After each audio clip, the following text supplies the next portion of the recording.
Parce qu'on n'était pas un bon astrologue jadis si on n'avait pas recopié et fait son propre commentaire du tétrabiblos. Là, je ne vais peut-être pas entrer dans le détail, mais pour moi, le tétrabiblos, c'est un véritable aide-mémoire qui est d'une cohérence absolument remarquable et qui prend en compte aussi bien la dimension philosophique, astronomique, les qualités élémentales, les données liées au cycle solilunaire, les éclipses, la nouvelle lune ou la pleine lune qui précède la naissance, qu'on appelle la syzygie, la part de fortune, etc. Ptolémée nous parle de l'être humain depuis sa conception jusqu'à sa mort. Il décrit son tempérament et son caractère, autant que son comportement dans les divers domaines de la vie. C'est une vision holistique, une vision d'ensemble, une vision systémique.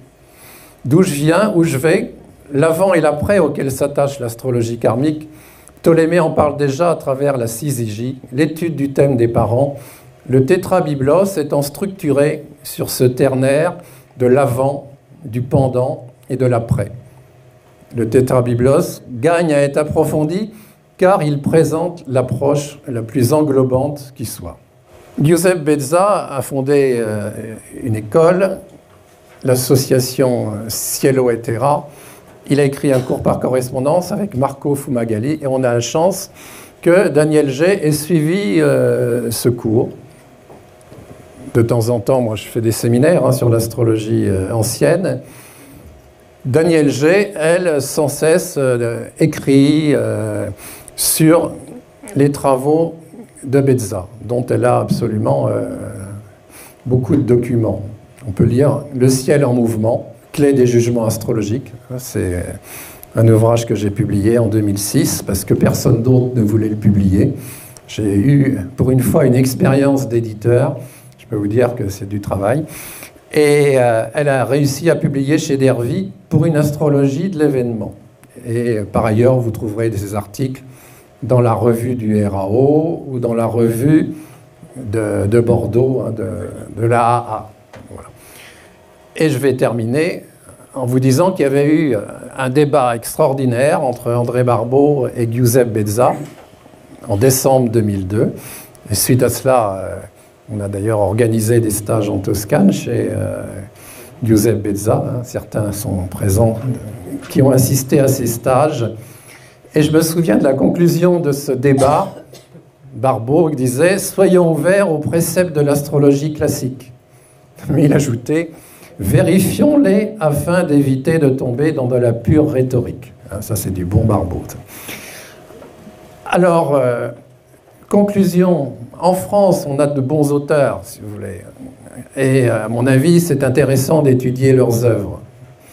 Notre credo à tous, c'est l'unité du ciel et de la terre, mais nous sommes dispersés dans de multiples associations.